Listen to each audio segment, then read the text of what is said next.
যারা আগামী আইসিডিএস যে হেল্পার এবং ওয়ার্কারের যে পরীক্ষা আছে তাতে যারা অ্যাপ্লিকেশন করেছ, তাদের যে আসন্ন পরীক্ষা রয়েছে তাদের কোশ্চেনের মধ্যে অঙ্ক পরীক্ষা আসতে পারে, সেগুলো আমি একটু আলোচনা করছি। যেমন ধরুন এখানে একটা অঙ্ক দেওয়া হয়েছে, একটি দোকানে একটি মালা 75% ছাড়ে বিক্রি করা হয়েছে। ছাড়ের পরে মালার বর্তমান মূল্য 60 টাকা হয়েছে। মালার আসল মূল্য কত ছিল? অর্থাৎ মালাটাকে 75% ছাড়ে, আমরা 100% যা দাম তার মধ্যে 75% ছাড় দিয়ে বিক্রি করেছে এবং তখন সেই মালাটার মূল্য ধরা হয়েছে 60 টাকা। তাহলে মালাটার আসল মূল্য কত ছিল?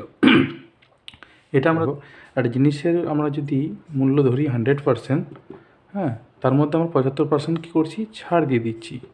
75% ছাড় দেওয়ার পরে আমার মূল্যটা কত থাকছে? আর 25%। সেই 25%-এর দাম কত? 60 টাকা। তাহলে 25% আমাকে বলে দিয়েছে যে 25%টা হচ্ছে 60 টাকা। তাহলে আমাদের সহজ ভাষায় 25% যদি 60 টাকা হয়, হ্যাঁ, তাহলে আমাদের 100% কত?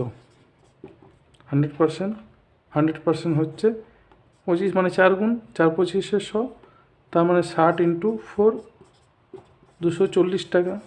এটাই অ্যান্সার। এটা আমরা সহজে বের করতে পারি, কারণ হচ্ছে 75% ছাড় দিয়ে দিয়েছে। তাহলে যে 60 টাকা যে মূল্যটা দাঁড়িয়েছে সেটা হচ্ছে কি না, ওই মালার 25% মূল্যের দাম হচ্ছে 60 টাকা। তাহলে মালাটির আসল মূল্য মানে হচ্ছে 100%। সে 100% মানে কত?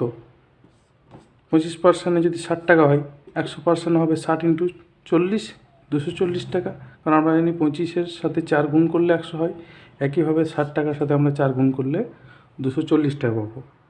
তাই এরকম কিছু কিছু অঙ্ক আসবে, হ্যাঁ, এটাই আসবে তা নয়, এরকম ধরনের আসতে পারে।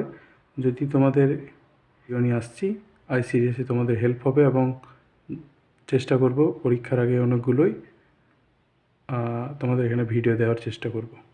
ধন্যবাদ।